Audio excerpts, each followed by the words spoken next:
amigo y hermano masón, Joel Alejandro Gutiérrez Flores. Te agradezco mucho que nos acompañes nuevamente en nuestras charlas entretenidas.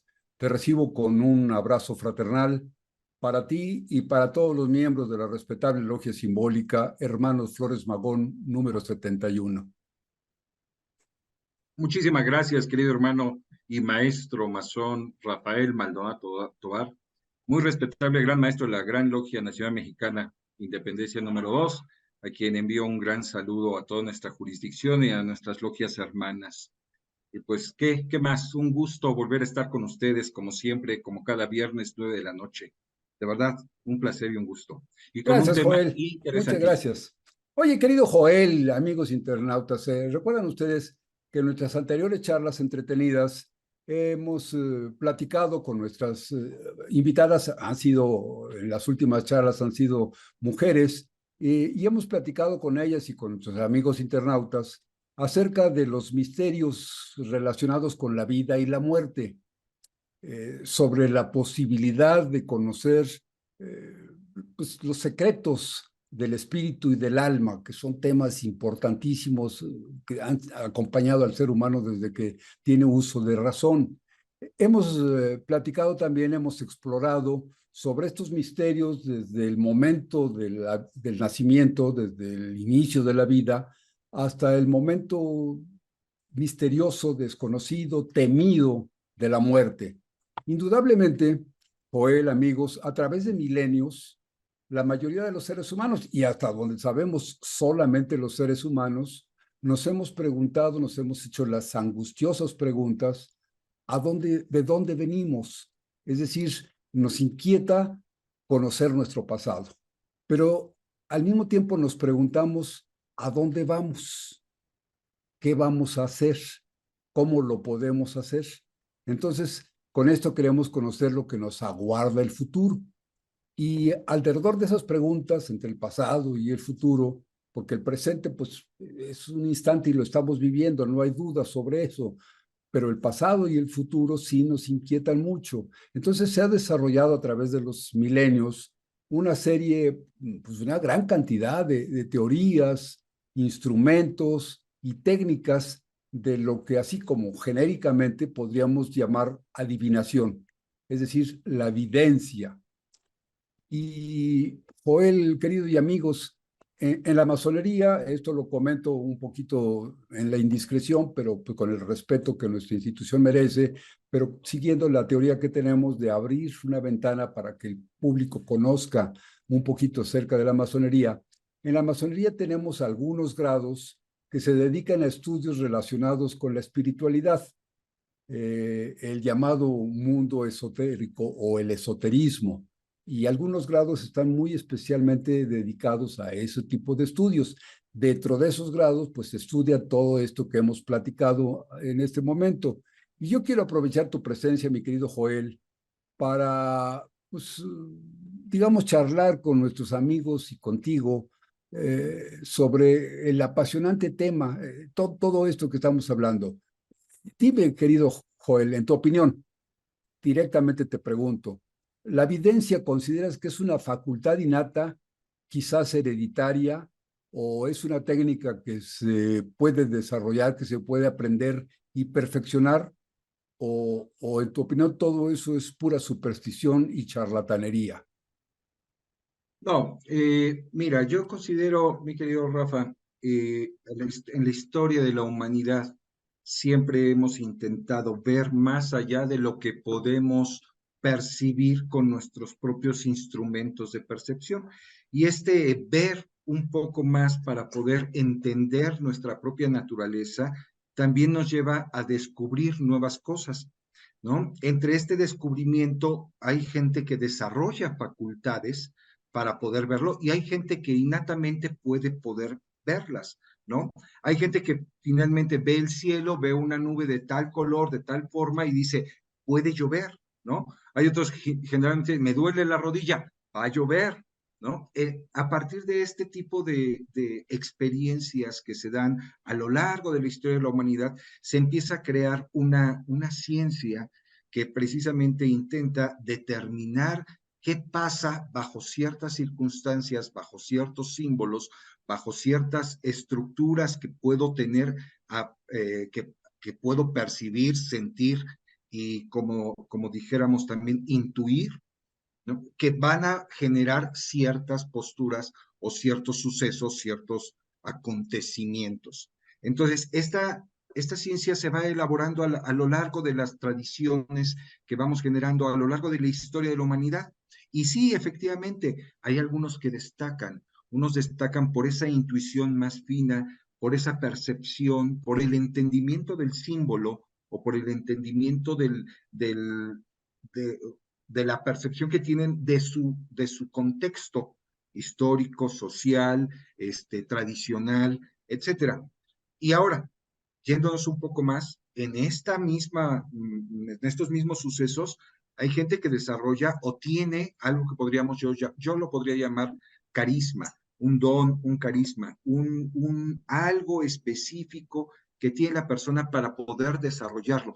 Hace rato comentábamos, Las facultades. exactamente. ¿Cómo es que tiene un don, un carisma, esa facultad para poder desarrollar una evidencia a partir de la lectura de ciertos símbolos que aparecen en su alrededor? Porque todo finalmente es simbólico, ¿no? Ahora, hay una frase que a mí me encanta mucho que usa Carl Gustav Jung, hablando de esto precisamente. A veces lo que nosotros pensamos que es una premonición o que estamos tan seguros de que esto sucedió y yo ya sabía que iba a suceder, es porque nuestro inconsciente, porque también ese inconsciente, esa facultad inconsciente que tenemos dentro de nuestro espíritu, pone atención en muchas más cosas de las que pone nuestro consciente.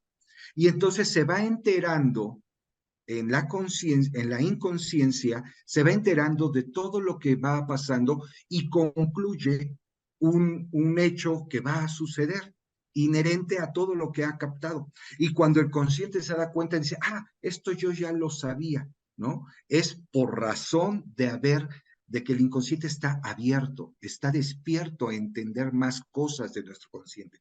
Los que Pero, logran pero tener esta facultad de conectar esta intuición, esta inconsciencia y volverla consciente.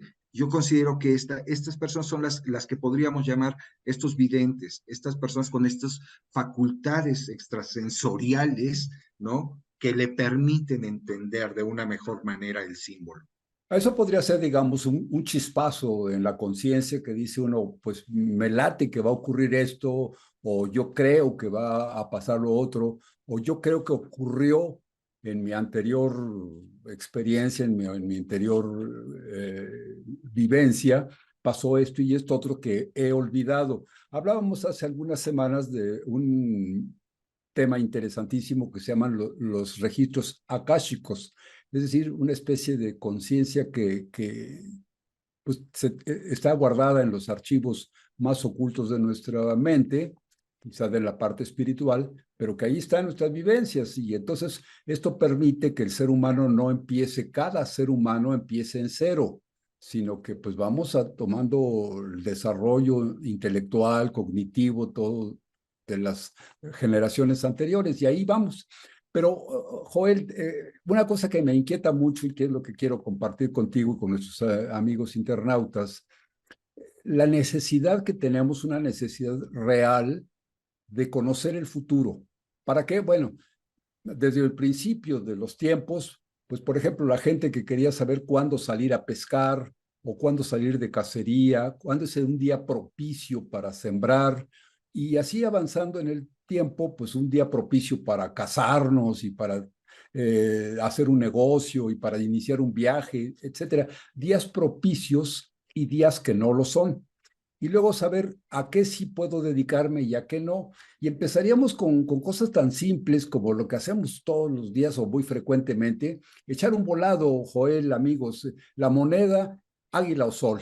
Entonces ya con el águila o sol yo ya estoy pues yéndome a una parte fuera de la ciencia, es decir, la ley de probabilidades y lo que los matemáticos nos digan, pero de hecho yo voy a decidir algo dejándoselo al azar, a la suerte, a algo inconmensurable, algo que está fuera de mis posibilidades de conocer. Entonces, si cae águila, hago esto, si cae sol, hago lo otro. Y bueno, pues ahí ya estoy empezando. Y así con eso, pues empezamos a tener lo que se llaman mancias o técnicas de adivinación que complementarían lo que tú mencionabas hace un momentito. Es decir, tenemos las facultades. Pensemos en los artistas maravillosos que necesitan un pincel y necesitan pintura y un lienzo, pero en su mente ya tienen la facultad de la creación plástica. O los músicos que ya tienen una facultad de nacimiento de poder hacer una melodía maravillosa, pero requieren un instrumento y requieren un estudio para componer la música. Entonces, yo pensaría que en estas técnicas de adivinación, pues sí requerimos, como tú mencionas, las facultades. Alguien tiene facultades y alguien no. El que no tiene facultades, pues tiene, si le interesa, tiene que desarrollarlas, estudiar, trabajar mucho, profundizar en la historia, en los métodos y practicar y practicar. Y probablemente, pues quizá no lo haga con la facilidad que tendría alguien que tú mencionas como carisma, no lo podría hacer con la perfección o la facilidad que lo haga una persona predestinada, pero sí podría llegar a desarrollar ese tipo de conocimientos y de técnicas. Y de ahí se van complicando, Joel, hay muchísimas.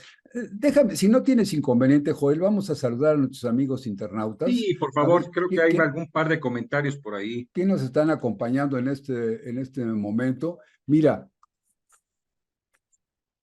ahí podemos ir, mira, Jair Jiménez, buenas noches, queridos hermanos todos. Pues buenas noches, Jair, te agradecemos mucho que nos acompañes como de costumbre. Qué bueno que estás aquí con nosotros. Eh, ¿Quién más está aquí? Déjame ver. Lorena Gómez Valdés nos manda saludos. Buenas noches, queridos hermanos. Triple abrazo fraterno para nosotros. Si quieres seguir leyendo, Joel, Sí, a claro que nuestros sí. amigos, porque ¿qué crees También, que algo pasó aquí? Ya me atoré, pero ya estoy aquí no te con. preocupes. Artemis Sinclair, mi querida hermana Artemis, muchas gracias por acompañarnos. Nos manda muy buenas noches, queridos hermanos. Frida Sánchez, de la respetable logia Hermanos Flores Magón.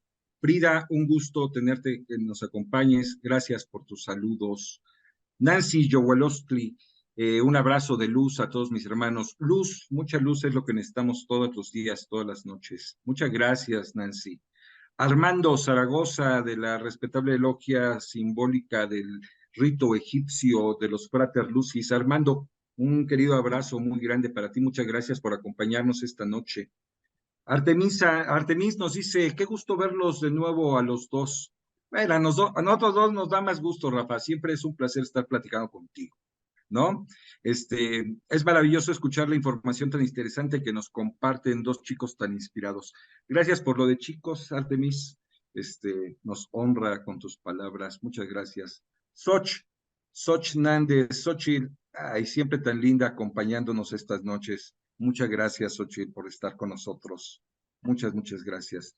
Y Yair, fíjate, Yair nos hace comentarios interesantes. Memoria colectiva, tercer ojo, glándula pituitaria y recuerdos a nivel del subconsciente son la columna que soportan la evidencia. Mira qué tema tan interesante, podemos comentarlo en un rato más, muy interesante. Artemis nuevamente nos comenta, estudiando la rueda de la vida pagana, podemos reconectarnos a qué es lo que debemos estar haciendo en cada ciclo de la naturaleza. Debemos estar conectados con los ciclos de la naturaleza. Sí, efectivamente, comentarios tan hermosos que nos hacen llegar. Y uno más dice, todos somos videntes, solo debemos recordar cómo volverlo a manifestar en nuestras vidas. Y Pues sí, Leo, efectivamente, Leo tiene razón, en mi opinión, y los otros comentarios que tú destacaste me parece muy valioso que los hayas destacado, Joel, porque justamente es de lo que estamos queriendo hablar hoy, es decir, cómo desarrollamos esas técnicas. Un poquito antes de irme con nuestros amigos internautas, decía yo que el sistema que podría decir primitivo, el más sencillo, el más simple, pues es la posibilidad de una entre dos, una moneda al aire y ya águila o sol, pero luego se va complicando. Hay evidencias a través, por ejemplo, el humo, eh, se queman cosas y el humo, la forma que la forma que toman las volutas de humo, para alguien que sabe leerlas, le da una explicación. Y así como eso podemos ver las llamas, el fuego, los sueños, Joel, los sueños son una Sí. manera de interpretarlos, tanto el sueño ajeno como el propio, y pues darles una interpretación. El clima, por supuesto, tiene un poquito de ciencia y un poquito de adivinación. Vemos pasar las nubes y las nubes nos pueden dar una orientación. Alguien escéptico diría, pues es simplemente conocer cómo funciona el clima y así vamos a tener. Pero estoy hablando de cosas mucho más elevadas, no simplemente si va a llover mañana o no va a llover, sino tenemos Sí, que encontrar muchas otras cosas que podrían ser propicias o no propicias para emprender una nueva vida. Y así como esto encontramos, por ejemplo, los cocos de la santería. que usan en la santería, que son 4 trocitos de coco y que se arrojan. Y ya sabes que 4 trocitos, si ustedes saben cómo los arrojen, podría dar por lo menos unas 20 posibilidades. Si caen todos con la pulpa hacia arriba, o todos con la cáscara hacia arriba, o las combinaciones. Entonces nos podrían dar unas 20 posibilidades, es decir, 5 tiradas diferentes. Pero esto podríamos considerar como simple también, igual que las monedas, pero no, tiene unas complicaciones enormes, porque estaríamos hablando de la pregunta es positiva o negativa, la respuesta es positiva o negativa, y creo que le llaman ahí a sus deidades algo así como Arusha, Arisha, Orillas, orillas. Orisha. Bueno, estas deidades o estos espíritus superiores podrían responder o podrían hacerse, digamos, favorecidos, sentirse favorecidos hacia una pregunta o negativos. Y entonces ahí empezamos a encontrar ya la subjetividad del que interpreta. Esto me parece Exactamente. interesantísimo porque Fíjate no que es es, sí. mecánico, Joel. No, Sí, no, no. decías. Es interesante porque desde las primeras religiones o civilizaciones, no vamos a hablar de religiones, las civilizaciones siempre han tenido en una parte de su contexto sacerdotal, de su vínculo con la religión, siempre han tenido personas que se han dedicado a este tipo de digamos, augurios, de oráculos, ¿no? Desde los griegos, los mayas que mediante ciertas observaciones empiezan a entender que ciertos símbolos actúan de determinada manera y pueden determinar ciertas cosas. Y entonces esto lo enlazan con sus mitos generales de creación, de evolución. Y entonces este mito, el mito de la generación del universo para diferentes culturas, se sincretiza perfectamente con la manera en que ellos perciben los símbolos de su alrededor. Y entonces al involucrar el mito de su creación, el mito de su evolución histórica, el mito del porqué de su civilización y de su conciencia, empiezan a entrelazar estos símbolos y empiezan a crear verdaderos grimorios, verdaderos tablas adivinatorias, donde las conductas de estos mitos bajo ciertas circunstancias tienden a repetirse y a enarbolar nuevas predicciones precisas. Tenemos un ejemplo muy interesante, los mayas, las estelas mayas y todos los grabados mayas que existen, que conmemoran la coronación de un nuevo ajao dentro de las estructuras gobernantes mayas, hacen siempre en este preciso momento, hace 3114 años, el cielo estaba de esta manera y en estas circunstancias el dios Cahuil fue coronado por el dios Itzapnajá y entonces estamos rememorando esa misma fase histórica primigenia, mítica de los dioses y la estamos bajando al mismo nivel en que nuestro sacerdote va a ser coronado como nuevo Ahau. Entonces, el momento idóneo y preciso para hacer la coronación de nuestro nuevo Ahau es este porque corresponde a los mismos momentos míticos en que se elabora la creación, se sustentan las 3 piedras de formación de, por ejemplo, del reino de Can o de Calakmul, etcétera.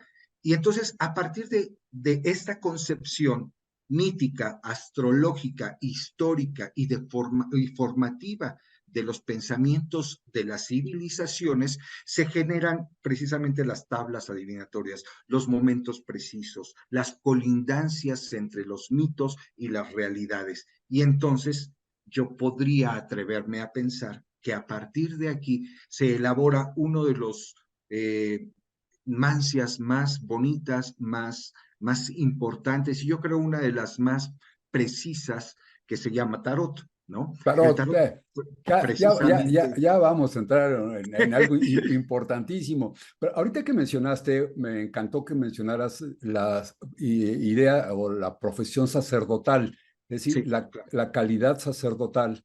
Y esto me llevaría desde luego a pensar en la calidad iniciática. Es decir, tenemos que entender algunas personas que tienen pues un poco de prejuicio en contra de este tipo de ciencia.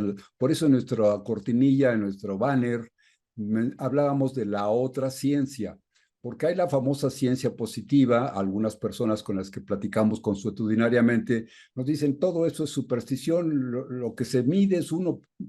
Dos por dos son cuatro y no hay de otra. Y si no lo puedes pesar o no lo puedes medir o no lo puedes establecer en un orden definido, no es cierto. Y bueno, mis respetos a las personas que piensen así escépticamente, pero en mi personal opinión, y aquí estamos atreviéndonos a dar nuestras opiniones personales, Joel, como lo hacías tú, que te agradezco mucho, pues no es así.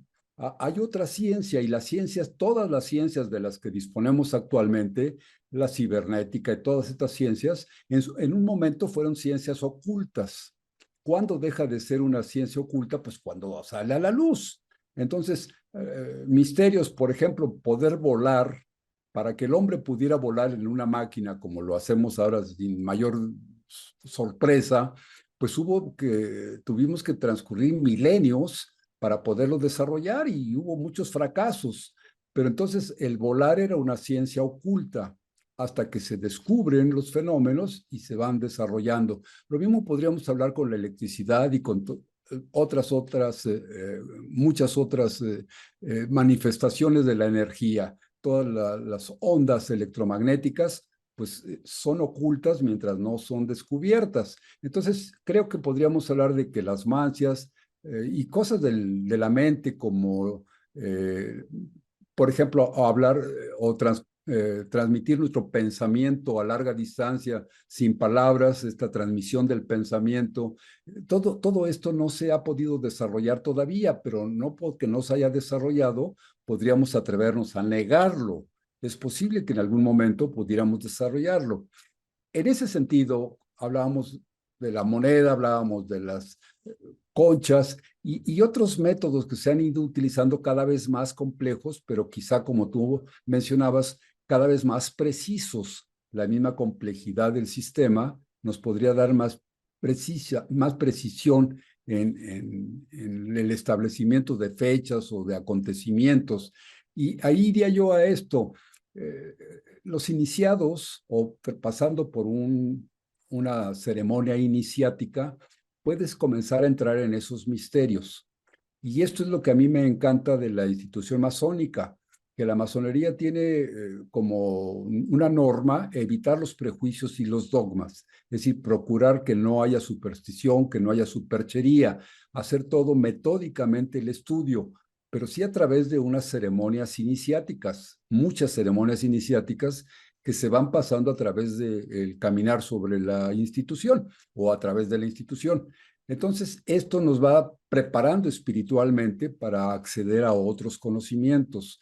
Y las personas que han llegado a esos niveles, pues considero que han desarrollado sus facultades innatas por medio del estudio, del perfeccionamiento, de la disciplina, de la constancia, y van desarrollando esta sensibilidad para poder leer un lenguaje que para la mayoría está oculto.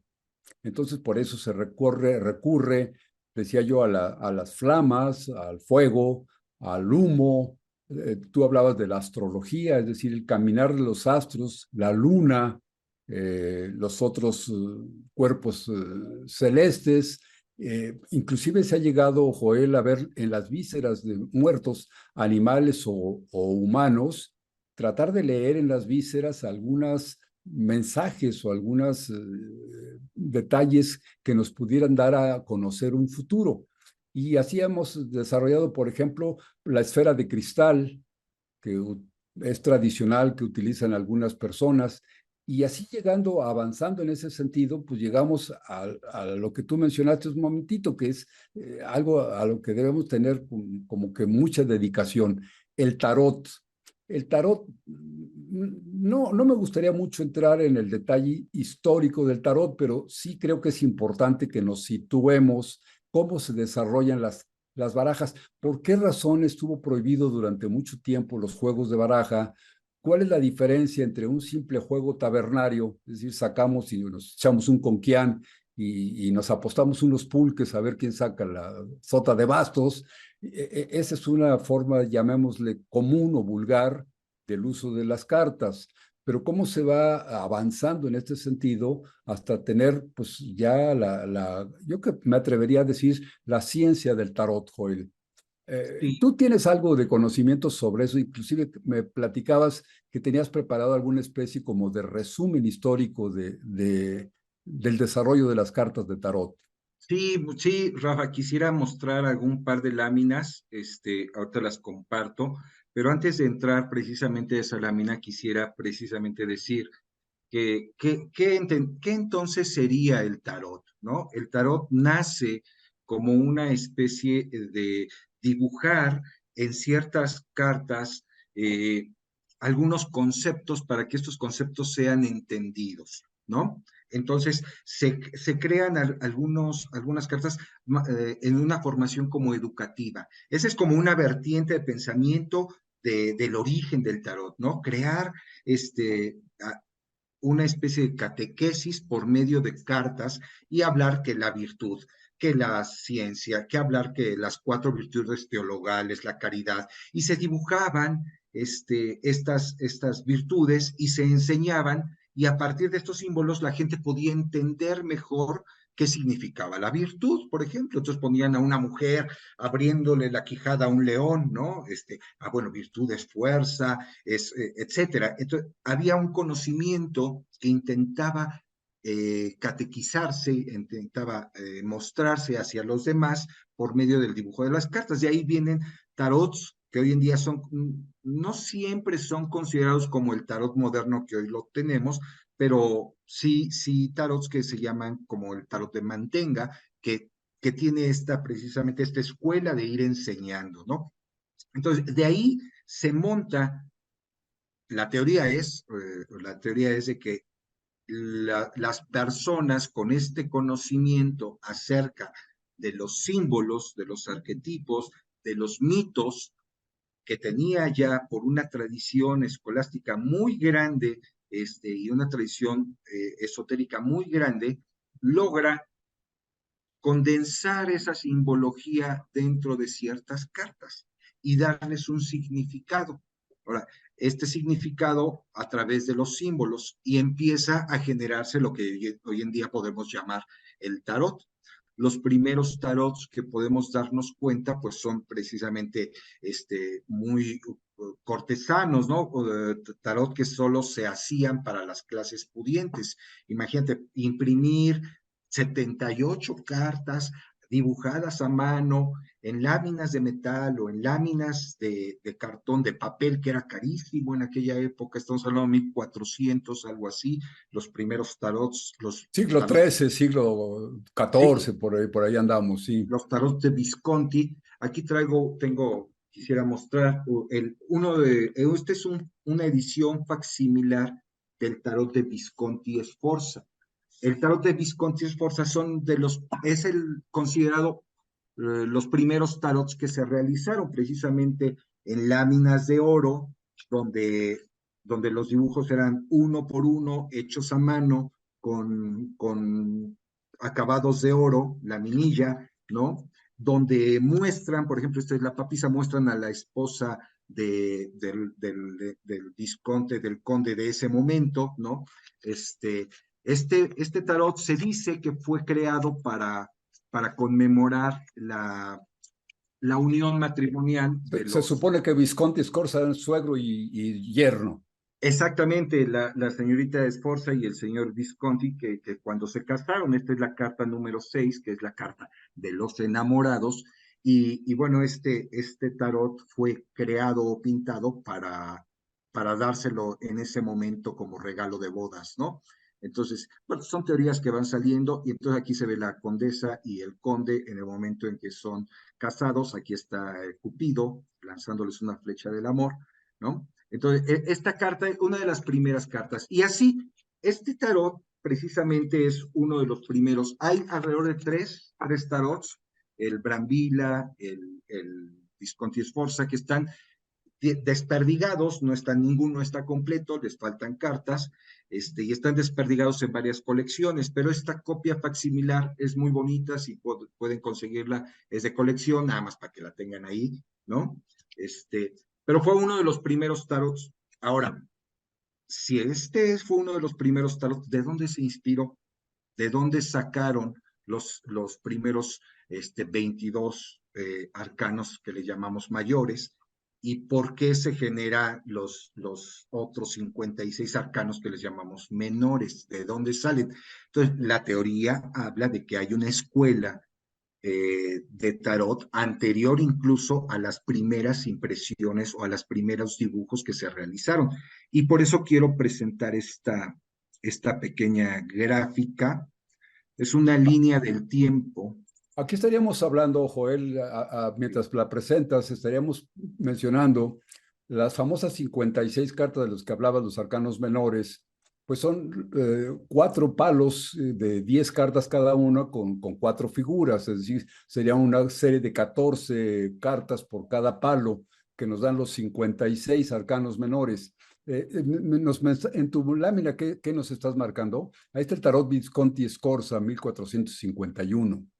Y bueno, los primeros tarots bueno, se tiene la idea o la teoría de que el tarot nace a partir de los conocimientos sagrados, esotéricos y arquetípicos del libro de Tot o el libro de los muertos de la filosofía egipcia, que empieza a generar una especie de arquetipos primigenios que determinan ciertas actitudes míticas que marcan las posiciones de la vida que tiene cada persona en todo su trayecto de vida, ¿no? Y a partir de este entendimiento de sabiduría que se supone los egipcios pueden escribir y generar estos arquetipos y estas precisiones, empieza a generarse una filosofía de lo que hoy podríamos llamar el tarot. Se dice que hay por ahí de 1310, hay un concilio que se llama el Consejo de los 100, en donde se prohíbe el uso de los naipes. Entonces, para el 1310 ya existían naipes, cartas que se usaban en el juego, y se prohíbe para el 1310. Para por ahí del 1410 se dice que la palabra triunfi ya existía, refiriéndose a los arcanos mayores que incluían las tarjetas de juego de los naipes que se usaban para jugar en las tabernas, en las cortes de la nobleza, etcétera. Y es precisamente hasta 1451 cuando nace el primer tarot, el tarot, lo que llamamos el Visconti Sforza. Por ahí de 1465, usando esta dinámica de los tarots, de estas laminillas donde se dibujan conceptos que queremos mostrar, se genera el tarot Chidemantenga en 1465, donde habla de todas las virtudes. Es un tarot que incluye las virtudes teologales, fe, esperanza, caridad, y también cosas símbolos o arquetipos que no tienen los tarots actuales, que fueron eliminados de los tarots actuales. Y para el 1491, más o menos, está fechado un tarot que se llama el tarot de Solabusca. Este tarot de Solabusca es muy interesante. Déjame detener la pantalla, mi querido Rafa, y enseñar precisamente.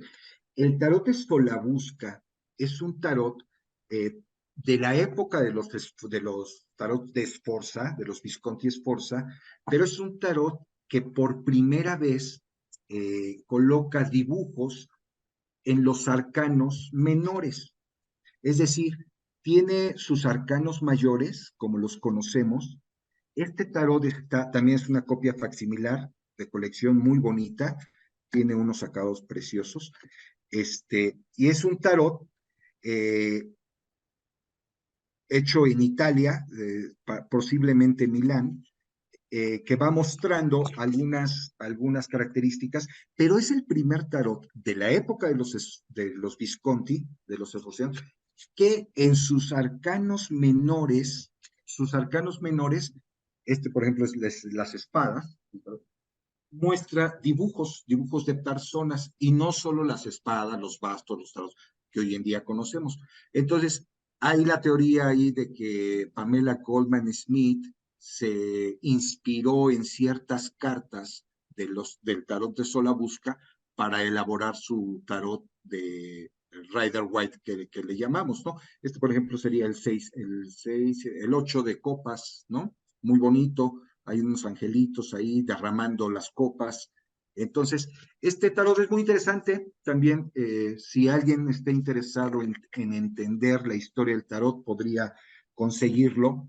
Es un tarot muy, muy bello. Este es el loco. Imagínate, el, el, la primera carta del tarot que todos conocemos, le mató, el loco, le mat.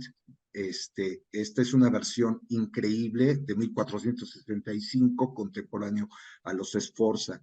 Entonces, este tarot no es muy conocido, esta edición la acaban de sacar hace un par de años, entonces podría ser muy interesante eh, cómo esta evolución iconográfica de los arquetipos del tarot, bueno, se muestra a lo largo Ahora, de la esto es historia. interesantísimo, Joel, especialmente, como tú decías, la historia iconográfica. Es decir, estamos hablando de cómo se desarrollan físicamente, artísticamente, las cartas. Y esto, bueno, pues nos enriquece muchísimo, pero sería un poco como cualquier otra especialidad que tuviéramos, por ejemplo, los billetes de banco. Si estudiamos la historia de los billetes de banco y la producción artística, el grabado de los billetes y todo es también hermosísimo. En la época actual en México tenemos muchos billetes de muy poco tiempo de uso y algunos son realmente hermosos, pero no dejan de tener su mismo valor. ¿Sí? Hablemos de un billete de 20 pesos, pesos actuales. Hay varios modelos con diseños artísticos diferentes, inclusive colorido diferente, pero no deja de valer 20 pesos. ¿Sí? Con lo que yo puedo comprar con un billete o con otro, siempre será 20 pesos. Claro. Y en ese sentido, desde luego, sin desdorar de ninguna manera estaría yo atacando, los tarots pueden ser hermosísimos, hechos con oro o con cartón, pueden ser hechos en papel, hermosamente dibujados o no, pero a donde vamos es al uso mántico, es decir, el uso ritualístico, si es que se le Claro. puede llamar así, del tarot. En este sentido me gustaría mucho platicar, Joel, pero vamos a hacer, si me permites, un cortecito para saludar a nuestros amigos Sí, por internautas. favor. Espero que ahora sí pueda yo leer también, ayudarte un poquito a leer. Nos quedamos hace un Leo, momento con Leo. Xochitl antes nos dice, qué interesante, hay mucho conocimiento que aún no está develado. La física cuántica tiene una relación muy particular, por ejemplo, con la cábala. Hay diferentes métodos y muchas coincidencias y relación con la numerología, la biología, la astronomía. Sí, efectivamente, bueno, pues creo que me brinqué un poquito. Estamos... sí, rápidamente te alcanzo. Rafa, nos saluda Leo Ember de Acapulco. Un saludo a todos nuestros hermanos de Acapulco en estos momentos difíciles. Gracias, Leo, por acompañarnos esta noche. Esther López, muy interesante tema. TAF, de parte de Memo, de Guillermo Sánchez. Muchas gracias, Memo, por acompañarnos también. Yair Jiménez dice Santería, Yoruba, Eleguá, Obatalá, Changó, Ogún, Orunlá, Yemayá y Ochun.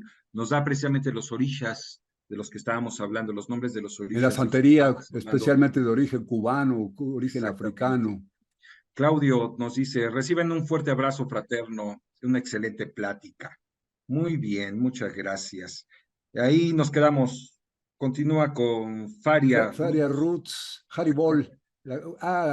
Qué gusto. Haribol, la cultura védica con sus enseñanzas en el Bhagavatam y el Bhagavad Gita nos muestran que el pasado y el futuro es una ilusión.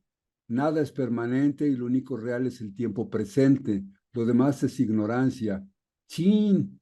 Pues sí, Oh, tienes algo de ups. razón, Faria Roots. Muchas gracias por compartir conocimiento, dice Leo Ember. Y Emanuel Brito, buenas noches, saludos queridos hermanos. Emanuel, te mandamos un abrazo. Soch nos dice, coincido con mi querido Joel sobre las novedades iconográficas. Sin embargo, en algunas exposiciones de las nuevas eras, las tecnologías les dan características complementarias a las tecnologías anteriores. Sí, sí, creo que coincidimos en ese sentido, Joel. No sé, cuando nos fuimos a saludar a los amigos internautas, te decía yo que este tipo de cosas, pues nos demuestran el interés de los artistas y de, obviamente, de quienes los ayudan económicamente en sacar cosas hermosas. Y pues está bien, pero me recordaría un poquito, ustedes sabrán, amigos, y Joel, desde luego, esas famosas test o pruebas de Rorschach, que son unas manchas. Es un psicólogo de principios del siglo XX, finales del XIX, principios del XX, que ideó un sistema de manchas. Él tomaba un papel, le pone tinta y lo dobla a la mitad y luego lo abre. Entonces quedan unas manchas simétricas o más o menos simétricas y son un juego de 10 cartas de este tipo, 10 manchas que se le muestran a las personas y está muy tecnificada esta lectura y con eso se trata de saber pues, la personalidad del consultante. Le enseñan las manchas y hay desde algunas como muy figurativas hasta unas realmente muy abstractas en blanco y negro y en color y de lo que respondas al mostrarte las cartas, las manchas, toman en cuenta el tiempo de reacción, el sistema o la naturaleza de la respuesta, si es de tipo animal, si es de tipo abstracto, si es de tipo sexual, etcétera, etcétera. Y van pensando con esto desarrollar, digamos, un mapa de la psicología del individuo. Entonces, en ese sentido, discúlpenme, fue un Salud, estornudo. salud. Gracias. Entonces, en ese sentido, pues la lectura de estas manchas que ya lo elevaron a nivel tecnológico, va en el sentido de lo que nos platicaba Soch. Y yo creo que una interpretación demasiado mecánica, pues es una ilusión.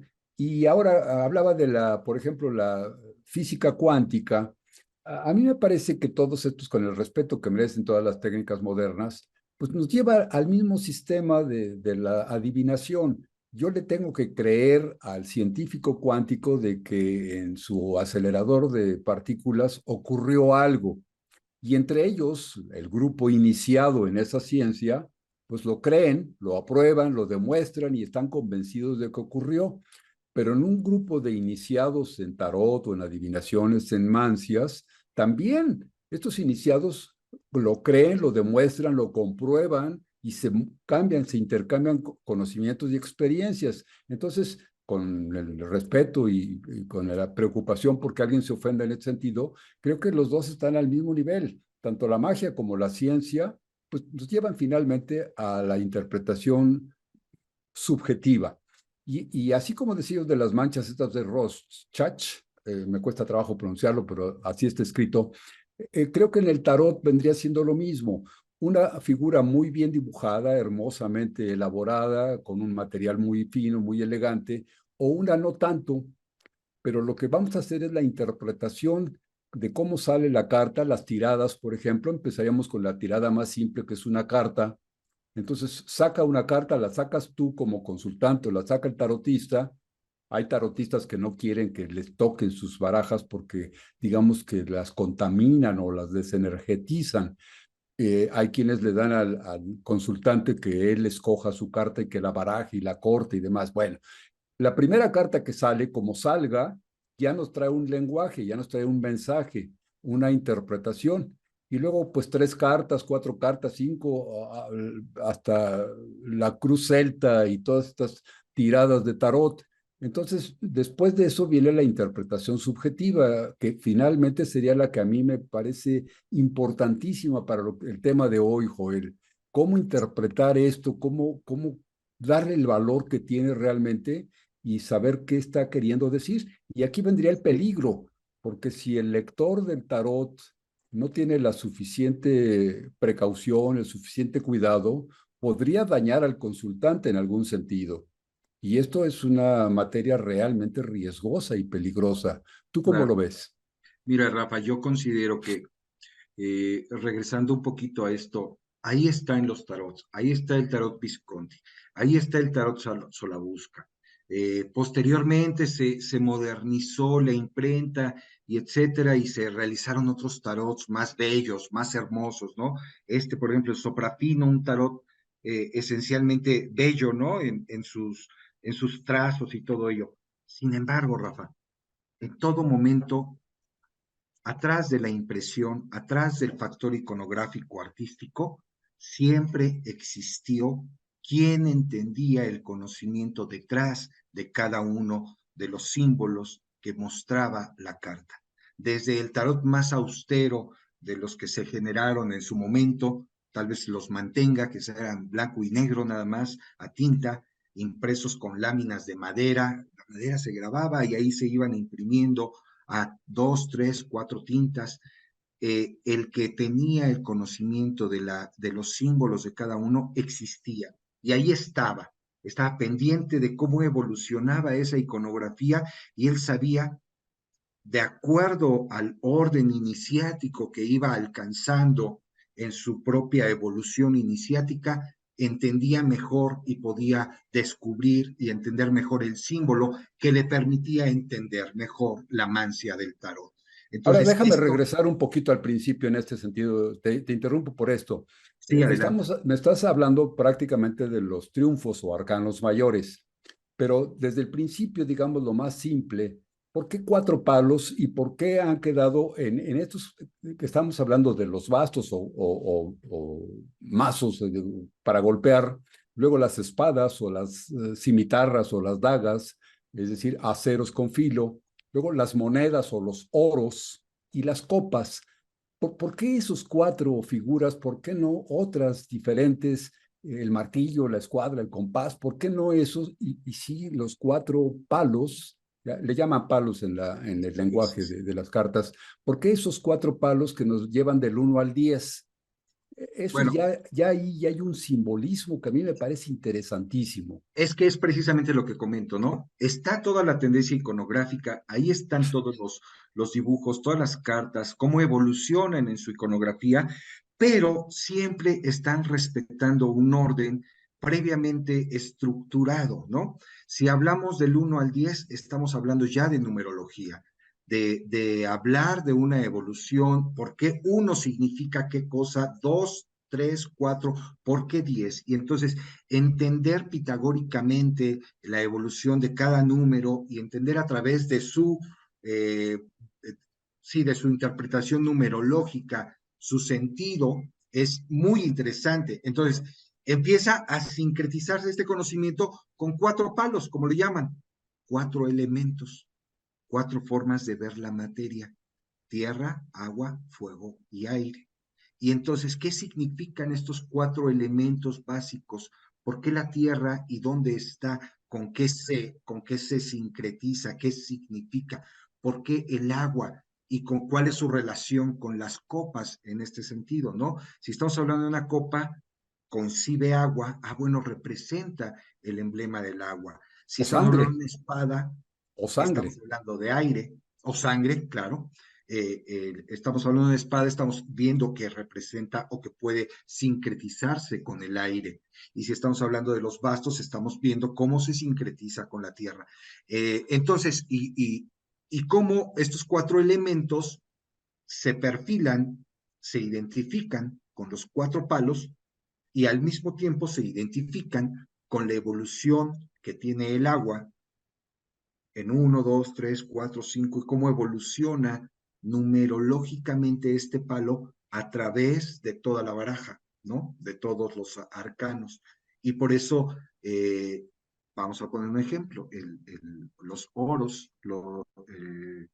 las cartas de los oros siempre son unas moneditas muy bonitas, siempre hablan de riqueza, siempre hablan de poder económico, de talentos, ¿no? Que se tienen, de recursos, podemos hablar también de recursos con los que se cuentan, y el grado en que van avanzando a través del 1, 2, 3, 4, 5, 6 y su relación que tengan con otros factores que se desarrollan alrededor, pueden generar ideas de en qué momento o qué en qué te encuentras respecto como digamos, al elemento tierra, que es muy asociado con los oros.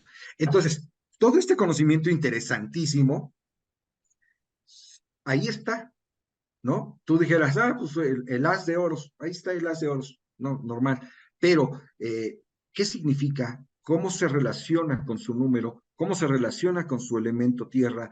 ¿Cómo se relaciona con un arcano mayor para enarbolar un arquetipo a través de un arcano menor y generar una idea nueva a partir de Claro. su relación sincrónica? Que eso también es interesantísimo, hablar de la sincronicidad dentro de las cartas del tarot es otro tema muy, muy interesante. Entonces, relacionar la carta de los bastos, que significa fuerza, poder, energía, vitalidad, y colocarla numerológicamente en el número 7, que el número 7 puede simbolizar perfección, estructura, muchas ganas, y vincularla con el arcano 7, que es el carro, ¿no?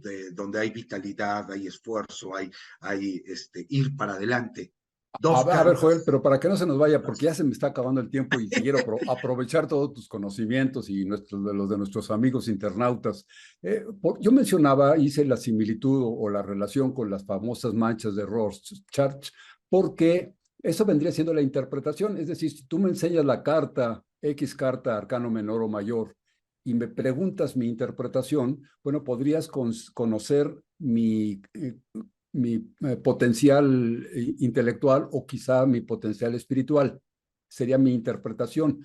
Pero estamos hablando de que yo hago una consulta como consultante, hago una consulta y el tarotista saca la carta o la saco yo mismo, pero toma en consideración en qué orden salió, si salió de cabeza o salió de pies y cuál fue el palo y cuál fue la figura, el arcano menor o el mayor. Hay quienes leen el tarot, las tiradas del tarot con los puros arcanos mayores, es decir, solamente las 22 cartas, pero hay quienes hacen la tirada con toda la baraja completa.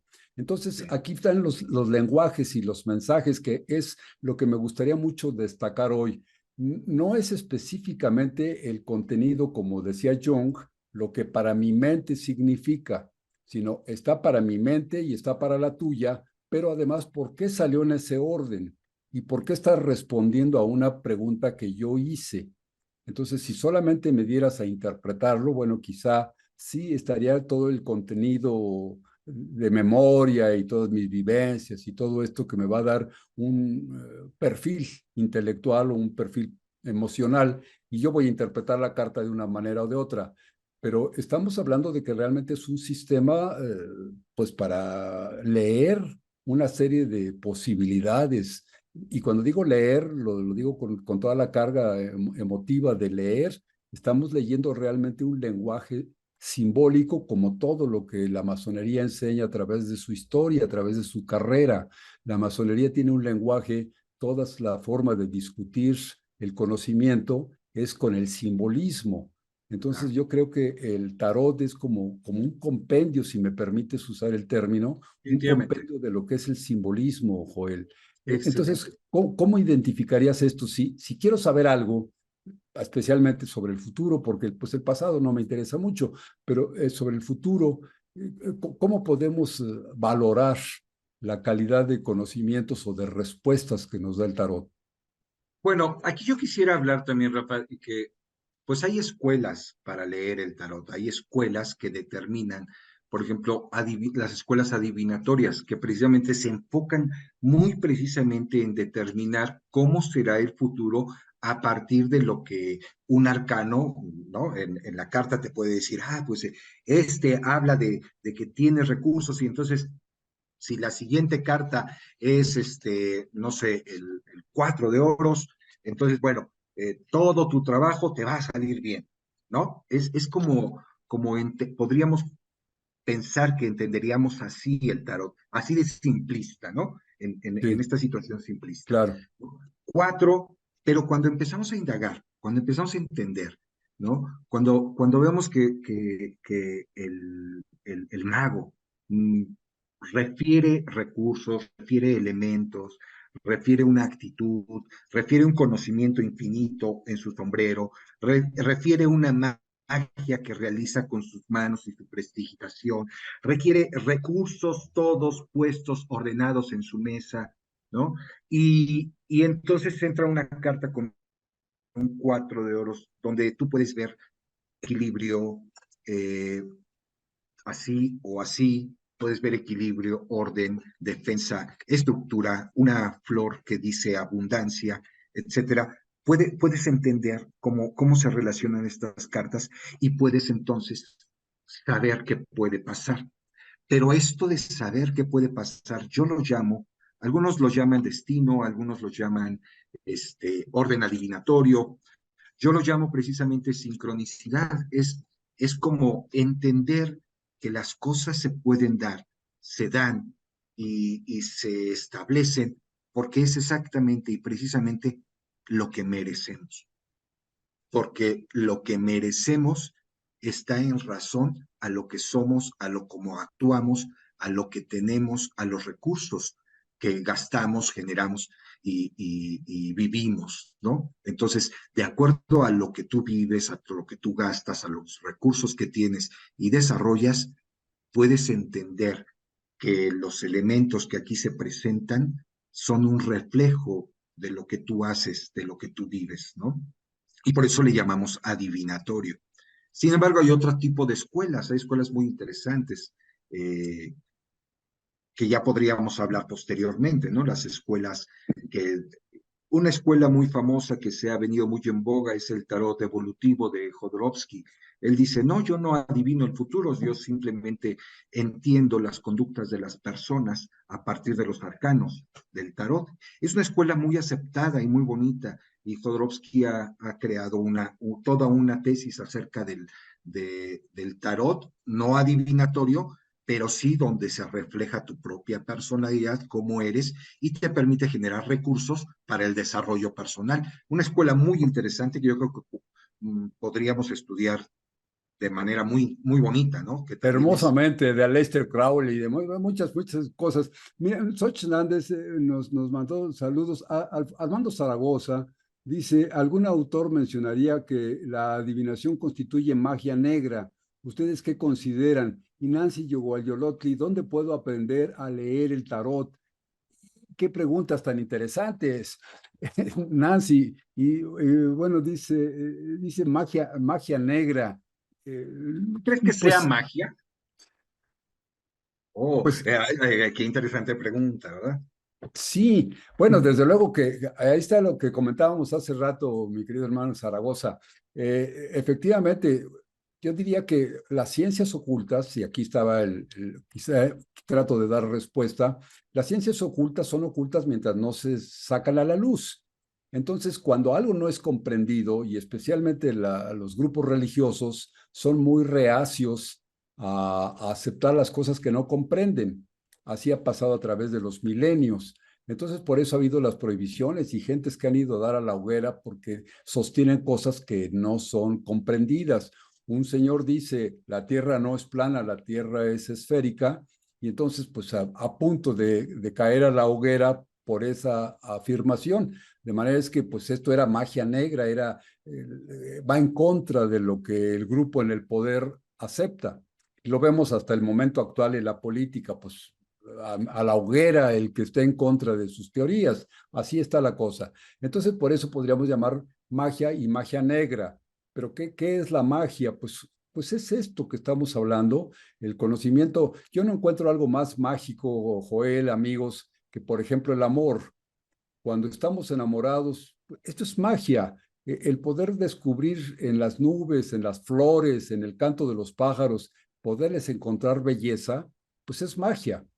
Y si lo que nos produce es molestia, enojo, malestar, coraje, pues estaríamos hablando de que es magia negra.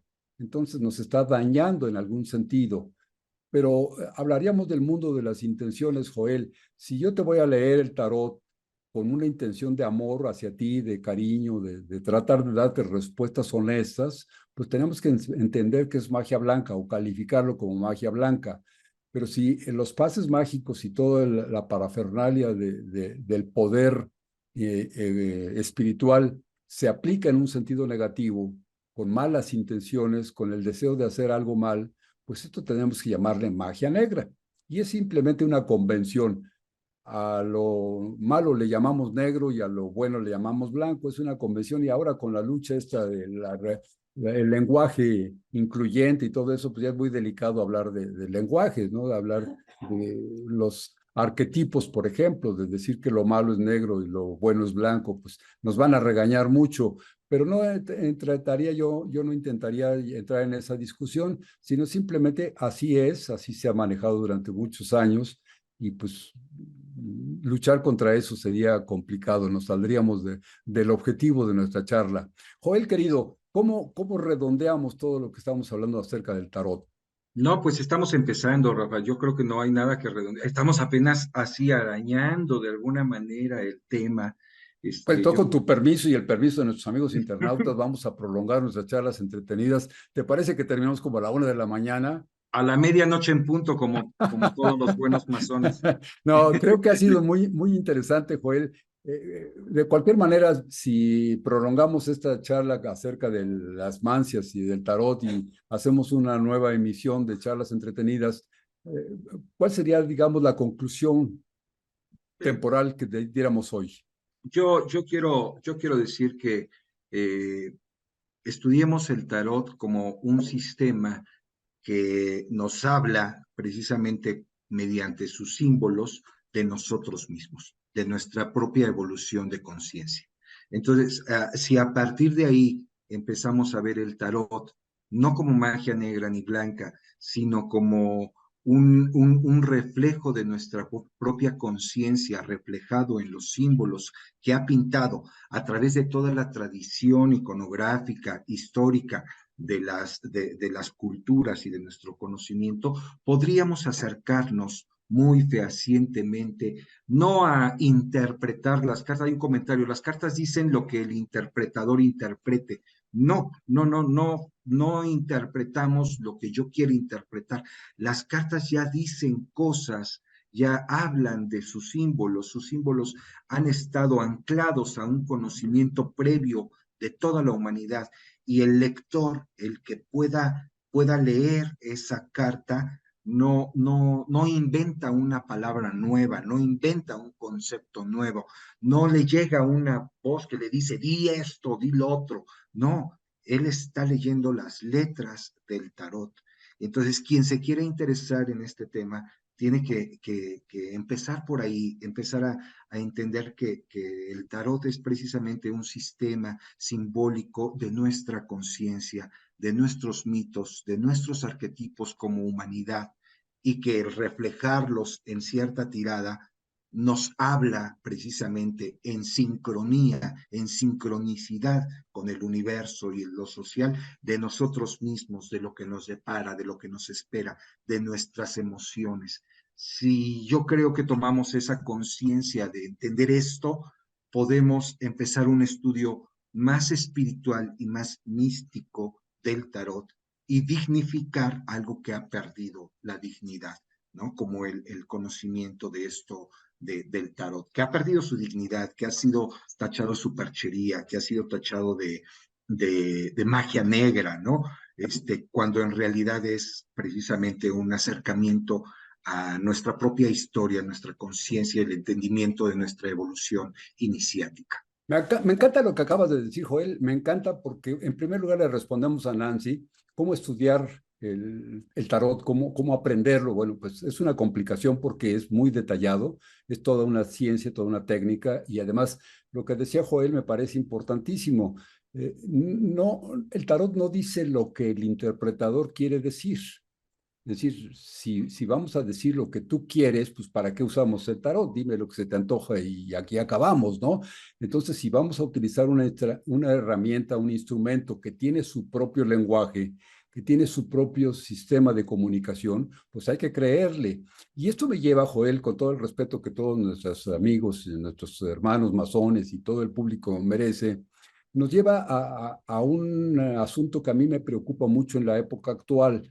Hay dificultades en la mayor parte de las personas que yo conozco para poder leer, ya no hablemos del tarot, sino leer Leer, cualquier cosa, leer el periódico, una carta, un escrito, una tesis, leerlo, interpretan lo que quieren interpretar y encuentran cosas que no dice el documento, que no dice el autor no quiso decir. Y entonces la gente lo lee, pues no sé si cuál sea la desviación, Joel, o cuál sea la falla, pero las personas interpretan lo que quieren interpretar y no se toman la molestia de ir al diccionario, de analizar lo que está diciendo, de identificar el tema, lo que el autor quiere decir, cuáles son los subtemas, los temas secundarios, cuáles son analogías o ejemplos o paradigmas, en fin, y quitarnos lo que tanto combatimos, Joel, que son los dogmas y los prejuicios. Y creo que el tarot podríamos tratar de aproximarnos al tarot y a otros métodos de adivinación, procurando hacer a un lado los prejuicios y los dogmas. Y con así la es. mente abierta, con la posibilidad de que todo puede ocurrir, pues aproximarnos y encontrar un conocimiento nuevo. ¿Te parecería que ese sería un buen colofón para nuestra charla de hoy? Excelente, excelente. Y yo creo que, bueno, quedaron muchas cosas en el tintero que podremos platicar en posteriores charlas. Hablar de las escuelas de Crowley, muy interesante, la Golden Dawn y cuál era su pensamiento. Hablar de la escuela de Pamela Coleman Smith y del Tarot Rider, que también tiene una escuela muy interesante y muy Claro. bonita, ¿no? Pues, Y pues vamos a hacer un compromiso, vamos a tratar de seguir el tema, Joel. No sé si podamos continuar la próxima semana, pero yo creo que el tema debe quedar pendiente y seguir ahondando sobre estos conocimientos y tratar de que nuestros amigos internautas también colaboren con nosotros, a ver entre todos qué podemos descubrir, porque estamos hablando del siglo XIII al siglo XXI, pues ya han sido muchos cientos de años y el tarot sigue vigente, sigue claro, siendo un misterio, sigue siendo un producto de interés para todos y sigue siendo el gran desconocido. Entonces yo creo que con todas estas cualidades, pues sí merece, como dijera María Félix, cuando le compuso Agustín Lara la canción de María Bonita, dice que ella ya quería terminar su relación, pero dice, cuando me presentó la canción de María Bonita y me la obsequió, pues consideré que bien merecía otro año más de vida, ¿no? Y entonces yo creo que...